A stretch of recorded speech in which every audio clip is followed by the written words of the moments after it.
नमस्कार छात्रों, मैं आप लोगों की अध्यापिका सुप्रीता। आज का बोधन विषय है भीम और राक्षस। इस एकांकी को विष्णु प्रभाकर जी ने लिखा हुआ है। इस एकांकी में कुल मिलाकर 2 दृश्य पाते हैं। ये एक आंगन यानी एक मंच पर घटने वाली नाटक के रूप पर होने वाली एक दृश्य है। आप लोग कल्पना कीजिए। तो पहला दृश्य मंच पर एक मकान के आंगन का दृश्य है, जहाँ पर गरीब ब्राह्मण का घर है। सभी रो रहे हैं, चारों ओर उदासी है। पर्दा उठने पर लोग रोते रोते बात कर रहे हैं। यहाँ पर ब्राह्मण और ब्राह्मणी, उसके साथ उनके बच्ची है, उनके बीच में बहस चल रही है। ब्राह्मण कह रहा है कि नहीं, मैं ही जाऊंगा। ब्राह्मणी कह रही है नहीं, तुम नहीं जा सकते, तुम यहीं पर रहो, मैं चली जाऊंगी। फिर से ब्राह्मण कहता है नहीं, तुम यहीं पर रुको, मैं ही चला जाता हूँ। तो इस प्रकार बहस चल रहा है। ये किस बात के लिए बहस कर रहे हैं ये हम लोगों को नहीं पता। तभी इन लोगों की जोर जोर की रोने की आवाज कुंती को सुनाई देती है। कुंती और उसके बेटे भीम को सुनाई देते हैं। ये दोनों उनके घर चले जाते हैं। वो पूछते हैं कि आखिर बात क्या है, तुम लोग रो क्यों रहे हो। भीम भी पूछता है कहाँ जाना है आप लोगों को, क्या समस्या है, लेकिन कुछ भी वो लोग बताते नहीं हैं।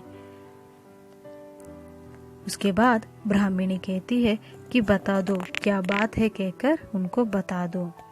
तभी ब्राह्मण कुंती से कहता है कि हाँ, हम लोगों को एक बक नाम का राक्षस है, उसका पूरा नाम है बकासुर। तो भीम पूछता है तो फिर क्या समस्या है। ब्राह्मण कहता है वह इस नगरी का रक्षा करता है। भीम पूछता है नगरी का रक्षा करता है तो इसमें समस्या क्या है, रोते क्यों हो सब लोग। तभी ब्राह्मण कहता है इस नगरी का राजा बड़ा दुर्बल है, बस गद्दी पर बैठना जानता है, उसको दबाकर बक असली राजा बन बैठा है, वही अब हमारी रक्षा करता है। तो फिर से भीम पूछता है कि इसमें समस्या क्या है। तो ब्राह्मण कहता है बकासुर हम सब लोगों की रखवाली करता है और उसके बदले में हमसे 1 गाड़ी अन्न, 2 भैंसे और 1 मनुष्य लेता है, रोज लेता है। ब्राह्मण फिर से कहता है नगर के सब लोगों ने मिलकर बारी बांध ली है, जब जिसकी बारी आती है तब वही यह सब सामान भेजता है। सब लोग अपनी बारी भुगतते हैं, ना भुगते तो वह राक्षस सारे नगर को उजाड़ दे, हजारों मनुष्यों को एक साथ खा जाए। तभी भीम पूछता है ये बड़ा अजीब नगरी है, यहाँ आदमी भी बिकते हैं क्या। मालूम होता है यहाँ के आदमियों में आपस में प्रेम और एकता नहीं है।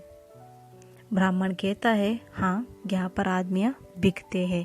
पिछले 40 वर्षों से इस बक नाम का आदमी ने हम लोगों के नाक पर दम करके रखा हुआ है। तो कुंती इस बात को सुनकर वो कहती है कि अब आप चिंता ना करो, मेरे 5 बेटे हैं, 5 बेटों में से एक है भीम। सो आप लोग कोई आपत्ति ना लेते हुए घर के अंदर जाकर आप लोग आराम से रहो। मेरे यह बेटा है जो भीम नाम से जानते हैं हम लोग, तो उसे मैं वहां पर भेज देती हूँ। लेकिन ब्राह्मण इसके लिए सम्मति नहीं देता, क्योंकि वो नहीं चाहता है कि घर पर आए हुए मेहमान को इस प्रकार राक्षस के अन्न बनना पड़े। लेकिन ब्राह्मणी कहते हैं आप चिंता मत कीजिए, आप लोग अंदर जाइए और मेरा भीम तो बहुत ही ताकतवर है, उसका कोई भी कुछ भी नहीं बिगाड़ सकता। आप लोग अंदर जाइए, अपना काम देखिए और रोने की बात तो बिल्कुल भी मत करिए। लेकिन इस बात से ब्राह्मण बहुत सी चिंता में डूब जाता है कि क्या अब ये करेगा भीम, क्योंकि बकासुर जो है वो बहुत ही बड़ा राक्षस है, उसका अंत करना इतना आसान नहीं है। तब ब्राह्मणी कहते हैं कि आप जो भी है जो गाड़ी अन्न, 2 भैंस, इसको बांधकर घर के सामने रख दो। कल मेरा बेटा वहां पर जाएगा। अभी कुंती जाकर भीम से कहती है कि क्या तुम कल चले जाओगे? तो भीम इसके लिए हाँ कहता है। वो राक्षस का नाम सुनते ही वहां पर जाने के लिए उत्सुक हो जाता है। इसी दौरान भीम रात भर सोता भी नहीं है, क्योंकि उसको अगले दिन जाकर राक्षस का वध जो करना था। यहीं पर समाप्त होता है हमारा पहला दृश्य। अभी हम लोग आगे बढ़ते हैं दूसरे दृश्य में, जहाँ पर मंच पर जंगल का दृश्य है। बकासुर का मकान दिखाई देता है। किले जैसे पर्दा उठने पर भीम मस्ती में इधर उधर घूमते दिखाई दे। भीम चिल्ला रहा है और बीच बीच में हंस रहा है। अभी भीम के घर के सामने 2 भैंस और 1 गाड़ी अन्न, ये सब कुछ पहुंच चुका है। भीम 1 गाड़ी अन्न और भैंसों को लेकर उस मकान के पास चला जाता है और भीम जोर जोर से पुकारता है, बकासुर बकासुर, लेकिन बकासुर वहां पर आता ही नहीं है।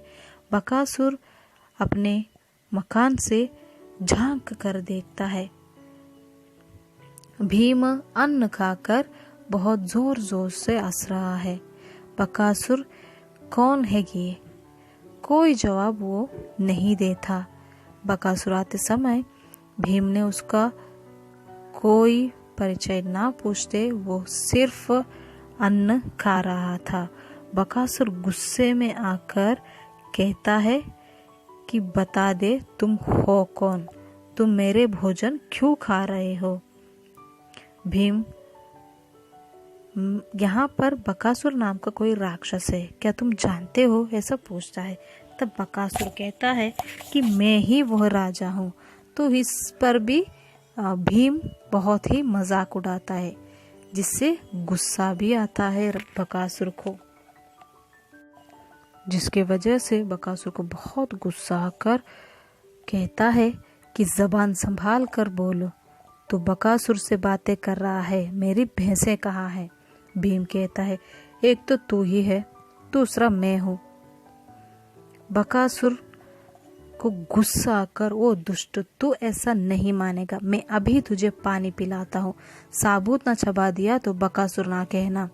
तो भीम कहता है, आने को क्या है, ले आ कुश्ती लड़ेंगे कहकर दोनों लड़ाई में झगड़ने में व्यस्त रह जाते हैं। दोनों के बीच बहुत ही बड़ा झगड़ा हो जाता है, जिसकी वजह से भीम उसको बहुत जोर से पिटाई करता है। भीम के पीटने की वजह से बकासुर को बहुत ही दर्द हो जाता है, वो बहुत ही चिल्लाता है। बकासुर को भीम जोर से धरती पर फटकता है और इससे वो अपनी जान भी गंवा देता है। उसी समय बड़ी जोर की आवाज सुनते हुए शोर उठता है। तब राक्षस लोग दौड़कर आते हैं, कांपते भीम को देखते हैं। वो लोग डर जाते हैं कि बकासुर का अंत हुआ कहकर। तभी भीम सभी लोगों को पुकार कर कहता है, आज से अगर कोई भी गांव वालों की समस्या बने या फिर उनके आसपास भी भटका, उनको हानि पहुंचाने की कोई भी कोशिश की, तो जिस प्रकार आप लोगों के राजा बकासुर का अंत मैंने किया है, उसी प्रकार आप लोगों का भी मैं करूंगा कहते हैं। तो तभी सभी वो राक्षस गण डरकर भीम को हाथ जोड़कर प्रणाम करते हैं कि हम लोग ऐसा नहीं करेंगे कहकर। तभी भीम कहता है, चलो इस बकासुर के लाश को हम लोग कहाँ पर डालना है? लाश को उठाकर नगरी के दरवाजे पर रख देते हैं, जिसे सब गाँव वालों को देखना चाहिए और उनका डर भी दूर होना चाहिए।